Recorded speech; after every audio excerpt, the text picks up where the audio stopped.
ฮัลโหลเอาสุขสบายดีพ่อแม่พี่น้องเฮาเนาะอ่ะ FC ทุกผู้ทุกคนเนาะมื้อนี้มาพบกันคือเก่าเนาะอ่ะมื้อนี้มาจักหนึ่งผลงานเพลงเนาะอย่าใส่เขินหลายเนาะเพิ่นว่าผู้ขามาด้วยใจเนาะมื้อนี้เนาะสีมาห้องเพลงอย่าใส่เขินหลายเนาะเอาอย่างเงี้ยอาจารย์ดนตรีเฮาเนาะเชะเอายับกันเข้าไปเด้อพี่น้องเด้อยกแก้วย้อนแก้วกันเลยเนาะเชะเกี่ยวพี่น้องเกี่ยวเชะอย่าใส่เขินหลายเนาะเพื่อนว่าสงสารใส่ตายเนี่ยเนาะ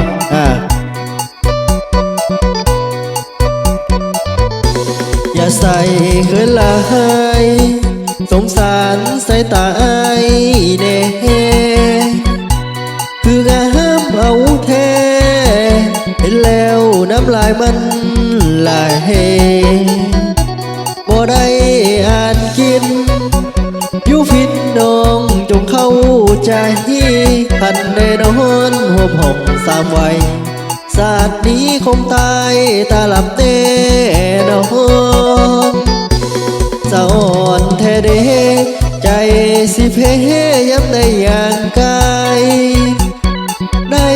แต่คืนน้ำลายสุดแสนอะไรอาวรให้เด้มเบิ่งแน่อย่าว่ากันเด้อบางงอนเก็บไปฝันยามหลับยามนอนใจหำหวนน้องทุกเวลาเจ้าใส่ยุคทรงกระใส่ขันเขินว่าคืองามเหลือเกินรู้โดนคนมองเนล่ะบ่สงสารนายสงสารตัวเองเน่นะยันถือเขาดึงเข้าป่า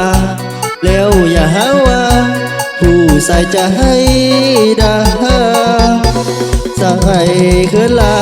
ยทำไมอยู่ดอกไอ้ว่าลืมสิ้นมีเสื้อใหม่แล้วนะที่ปู่ย่าตายายเคยใส่พ้นเมกะหันนาเจ้าย่าไปมืดมาคำไอ้ยาหันจนป่าใจดำที่จอมแนมคนงามอย่าห้ามไปอย่าห้ามมาเชื่อเอาพี่น้องเขาเกี่ยวกันเด้อพี่น้องเด้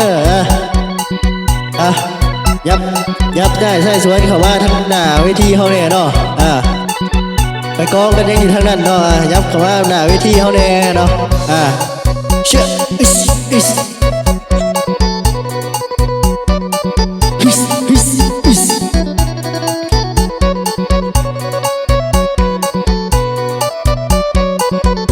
เจ้า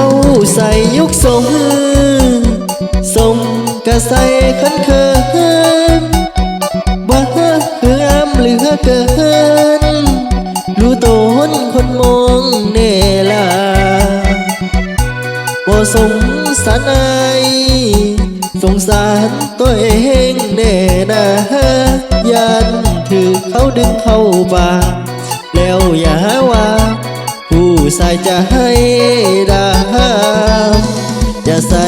เขินหลายทันสมัยอยู่ดอกไอ้ว่าลืมสิ้นมีเสื้อใหม่แล้วนะ